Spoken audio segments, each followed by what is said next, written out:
Christmas, everybody. I hope that you're up for the day. This is our Christmas dinner show, and I hope that by now you have some good idea of what you're going to prepare for your Christmas dinner. And if you don't have it completely planned, we're going to give you some ideas, okay? The set is totally decorated. Our kitchen's ready. The smells in this kitchen are awesome. Today we're going to do an old-fashioned English-style roast beef dinner, Yorkshire pudding with all the trimmings. So you want to stay tuned for that. I hope we're keeping our focus amidst all the activity on what this is really all about. If it wasn't for Jesus, there'd be nothing to celebrate, really, not for Christmas. Because that's what Christmas is. Christ. Christ is Christmas, okay? No matter what the world's telling you, remember, it's the birthday of the King.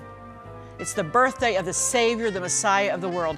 Isaiah, thousands of years before Jesus was born in Bethlehem, here's what he had to say. For unto us a child is born, to us a son is given, and the government will be on his shoulders. And he will be called Wonderful Counselor, Mighty God, Everlasting Father, Prince of Peace. And of the increases of his government and peace, there will be no end. He will reign on David's throne and over his kingdom, establishing and upholding it with justice and righteousness from that time on and forever. The zeal of the Lord Almighty will accomplish this. In the midst of what's going on in the world, Jesus is the Prince of Peace. And that's who we're celebrating today. He's the reason for the season. Don't forget to keep him in the rightful place in your heart throughout this time and all throughout the year. Well, come on back in just a minute because we're going to get started with our Christmas dinner. We'll be back right after this hint.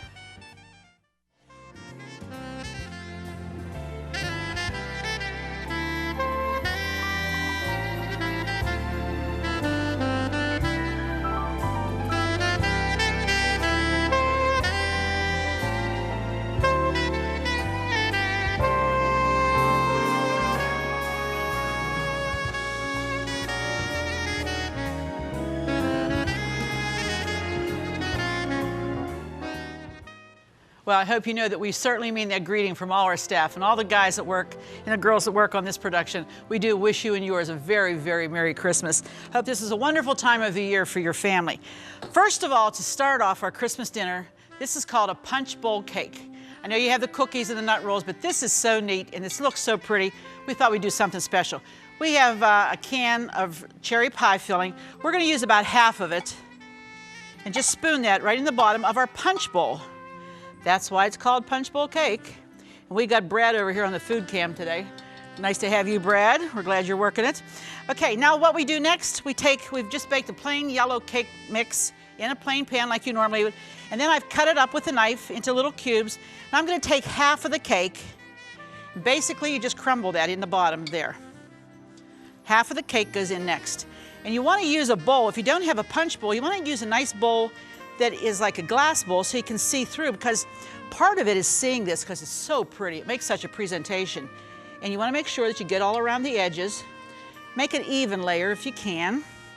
Use the whole half of the cake, just like that. Crumble it a little bit so it isn't in cubes. It's a real moist, fresh cake, so it'll work good. Push it to the sides, okay? Now, after we've done that, now we're going to sprinkle some pudding, not sprinkle, we'll spoon it, okay? This is some instant pudding. We're going to use half of this, a large package and a small package. So we're going to spoon that right over top of this. This is incredible. You're going to take your spoon and just smooth it around, just like that. Spoon it in. To set this down, keep spooning it around. Make it nice and level if you can. Okay? There we go. Now, after that, I'm following my recipe so I do it right. Now we have some drained pineapple, well drained. We're going to use half of it. And that we're going to just sprinkle on top of the pudding. Now, the thing I like about this is that you can do this the day ahead and you have it. You don't have to worry about it because you've already got it done. You cover it up, put it in the fridge, and bring it out on Christmas Day for your dessert. Okay, we have cherries, the cake, pudding, the drained pineapple, And then we're going to put the other half can of the first can of cherries. We're going to pour that over top. Just like that. This one, you're using half cans at a time, so it will be all right. And we're just going to spread that nice and evenly around. There we go. Hope you can see this, because this is awesome. All right, now we do 1 Cool Whip. It's an 8-ounce carton. We're gonna do the whole carton. Now this is gonna feed a lot of people, let me tell you that. But you can imagine when you're making it in this big punch bowl and you're just spreading the whole thing around. Turn that upside down. Here we go. Just keep spreading it. Make sure it gets to the edge of the punch bowl. You want that color to be seen. Okay. Now we're going to continue, because the next layer is some pecans. And in that, we're going to use a cup, but we're going to use a half and just sprinkle those on. About a half a cup of pecans goes next. Now, you think you're done?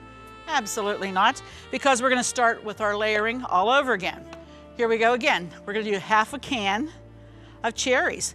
Now, I'll tell you what, if you didn't want to do the double layer, you wouldn't have to. But I know that you'd want to, because this is so impressive, especially if you're going to have even a buffet for your Christmas dinner. I mean, if it's not a sit down, it's a buffet. This is something everybody's going to want. Trust me. Okay? So we do that. What comes next? I'm taking questions here. I'm asking for answers. The cake, right.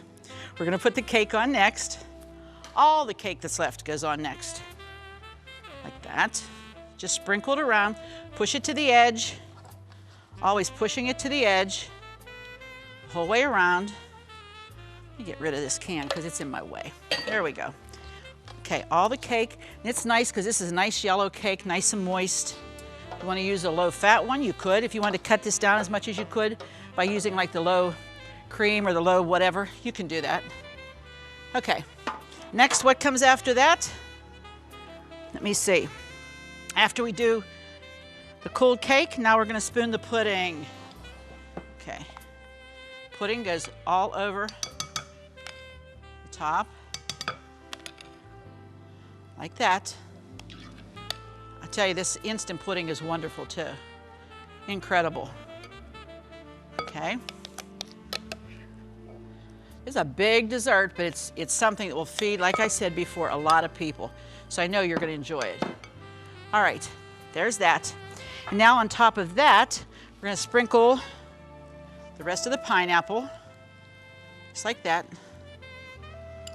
Okay? And then from the pineapple, the rest of the cherry pie filling. There we go. Make sure we get it all out. Spread it around quickly, like that. Okay? Now, we're going to do, last but not least, one more Cool Whip. Look how beautiful that is. Isn't the color gorgeous on the side? I love that because you want, as I always tell you, you eat this with your eyes. I should get this top off. Here we go. Okay? Now we do Cool Whip. I'm sure that I'm kind of rushing so I can get to the other things we have to make, but I'm sure that you'll take your time and effort to do this a little more easily. All across here, like that, okay? And we'll do the pecans on top, like that. And sprinkle them all over the top. And then we have the cherries with the stems that we'll decorate the top of that with. I think you get the idea. We're gonna put this in and let it chill. And like I said, you can do it the day before. The next one I want to show you, we've been doing our Brussels sprouts, and we have roasted them, and they are beautifully roasted for about a half an hour with just some butter on them. Now they're going to go back into the oven, and I'm just going to pour some cream, because what's going to happen now, the cream will make a sauce, and we're going to cook them for about another 5, 6, 7 minutes with this cream on it. This is heavy cream. I'm going to put them back in the oven. While I do that, we're going to take a break. We'll be back with a whole lot more.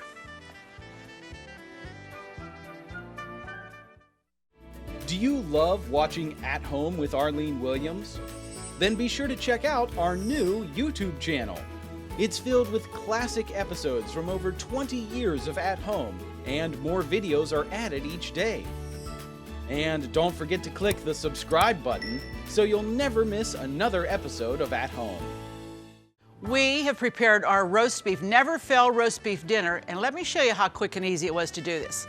First of all, you're going to take the nice big rump roast, put it in a nice big roasting pan that will accommodate vegetables around it. It's really important. Now we take 1 envelope of dry onion mix, soup mix, and you're going to just pat that all over the surface of that roast as much as you can get for it to stick, because you know the roast is moist, so it should stick to that pretty good. Then we take 1 can of soup. That would be the cream of mushroom soup. And we're just going to put that all on top of the onion soup, because put the onion soup against the meat first, because that's what's going to flavor the meat. And then just spread it all over.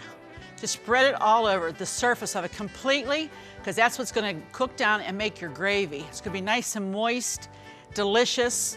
The aroma is incredible when that's baking, because you're going to put this in a preheated 350-degree oven, and it will bake about 3 hours. What's nice about this, you can prepare it all, put it in the oven, forget it, and spend time with your family on Christmas Day instead of running in and out, having to prepare a lot of stuff and watching a roast beef. So, you know, the time that you do this is well worth it, and what you get for the finished product is great. Now, once we have that totally covered, every little bit out of that can, come on, somebody's bite. Now we're going to add our vegetables. And of course we have to do potatoes. Hey, you get back over here, you. One tried to get away. Ah, there you go. Now, we're going to put the white potatoes all at the end. You can put carrots, you can put any kind of vegetables that you really, really enjoy. I'm using the white potatoes and no carrots because my salad's going to have carrots in it. I didn't want to duplicate that. So I'm putting sweet potatoes or yams, and they're sliced. And we're just going to put them all along the other edge of the pan. Notice it's a deep pan that's going to accommodate it. And you'll notice we do not add any water. It's just the vegetables. So we have the meat and we have the white potatoes. Cut them kind of uniformly about the same size so they all cook evenly. And then, after they all get in there nice and evenly formed, we have one more vegetable that we kind of want to put on there, and that would be just a few sliced fresh mushrooms. Just sprinkle, see, they're all trying to escape. They don't want to get in there. Okay, now we have them. All the mushrooms are in the pan. And the next thing, you don't season it, you don't do anything but put the cover on and place it in that preheated oven for just 3 hours. You don't even have to look at it. You don't have to do anything except open that baby, put it in there, and let it go. Now, when you are done, let me show you what you have. Is that awesome? Doesn't that look great? That's our roast beef. Look, you can see the wonderful gravy. It's all down in there. Potatoes are beautifully done. The white potatoes, that's going to be our main dish for our dinner. Isn't that great? I love this. And you set it out like this so that the juices will all kind of come back and hold in, so that when you cut it, you're not losing all the juices. So you bring it out about 20 minutes before you really want to serve it. Keep the lid on tight. Keep it in my grandma's pan there. Okay, now if you're looking for a different kind of a salad, we decided we would do a carrot ambrosia salad. Shredded carrots is about a pound of shredded carrots. We're going to add some, about 3/4 of a cup of golden raisins. You know, when I was a kid and Grandma would make us the nut rolls, she'd put golden raisins in them. I thought that was so exciting. Grandma's using golden raisins. I thought they were some exotic thing. I didn't know they came in, you know, the regular or the golden. What do I know? Then we add some pineapple, crushed pineapple. Paul and I really like pineapple, so that's why I use it a lot. And some flaked coconut. This is nicely shredded or flaked coconut. And then what sweetens this is just a couple of tablespoons of honey. That's all it is.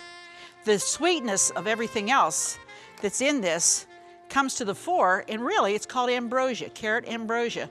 It's a delicious salad, and you want to keep it nice and cold until you're ready to serve it. What I would suggest is when you serve it, put it on a nice lettuce-lined dish. And when you do that, It will help to bring the greens and the oranges out. It will look really pretty, okay? But you want to keep it cold. Okay, let me move on so we don't run out of time. Next, I want to take a little peek at let's take a look at those wonderful little, I think we'll let them go just a few minutes more. That sauce is gonna form into a sauce, the cream that I've put on them, but it's not there just yet. Then we're gonna put a topping, and the topping that's gonna go on that is some Gruyere cheese, some fresh breadcrumbs, and some melted butter, which no longer seems to be melted. Okay? So, here we go. And we're gonna mix that together, and then we're just gonna sprinkle that on the top of the Brussels. And from that, we're gonna put them under the broiler just for a few minutes. So I just want to walk you through that in case we don't have the time to do it. Last but not least, in every English home, when you have any kind of a Christmas dinner with roast beef, Brussels, it cries Yorkshire pudding. So that's what I'm gonna do for you. But I'm gonna make an individual one, okay? These are little individual ones. We have 1 cup of flour. Try to have all of your ingredients at room temperature, okay? And we're gonna take 2 eggs, 1 cup of milk, and just a little pinch of salt, about 1/4 of a teaspoon. And let's see, what we have to do with this butter is you want to put about a teaspoon of butter in each of the cups.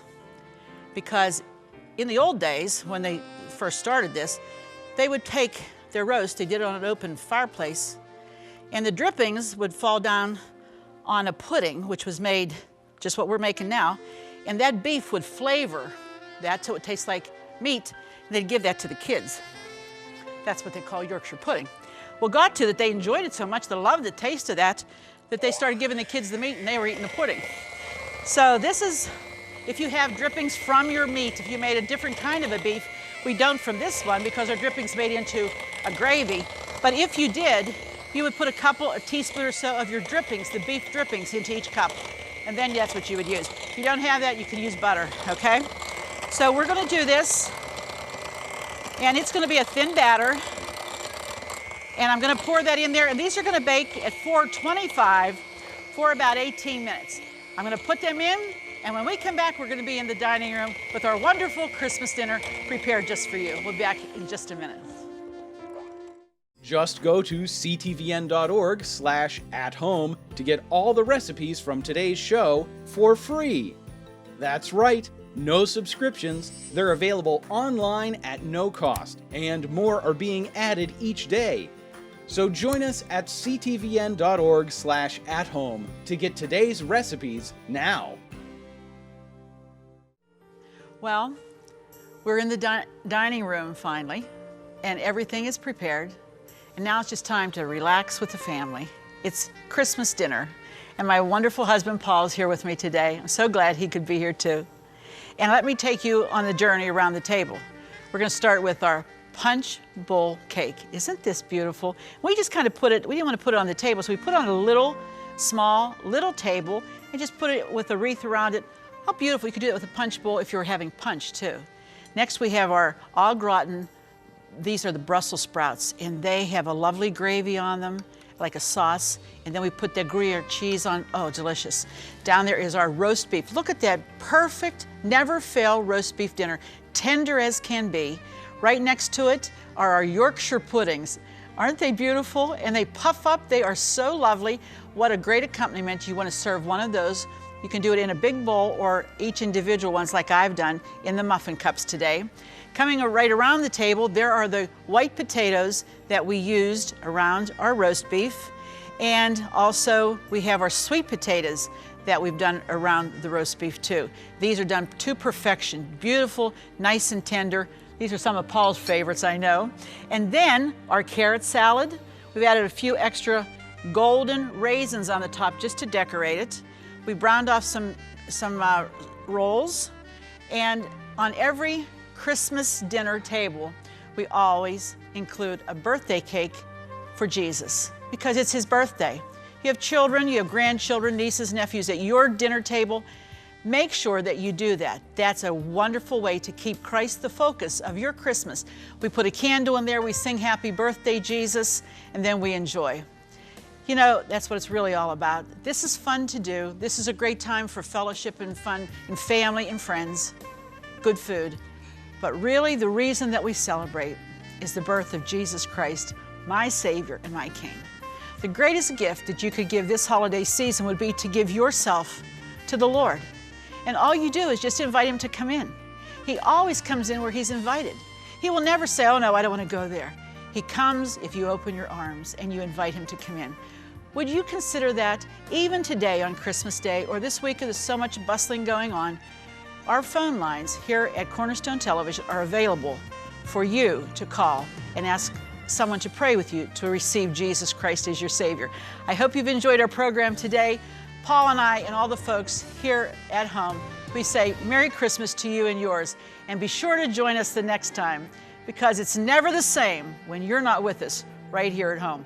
Merry Christmas and a blessed Happy New Year.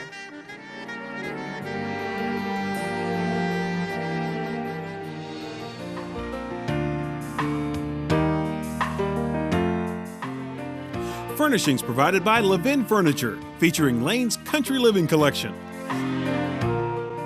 Food provided by Jordan Banana Company, wholesalers of fresh fruit and vegetables in Trevosburg, Pennsylvania. Don't forget to click the subscribe button so you'll never miss another episode of At Home. Thank you for watching. Cornerstone Television wishes to thank all our faithful viewers whose consistent prayers and financial support have made this program possible.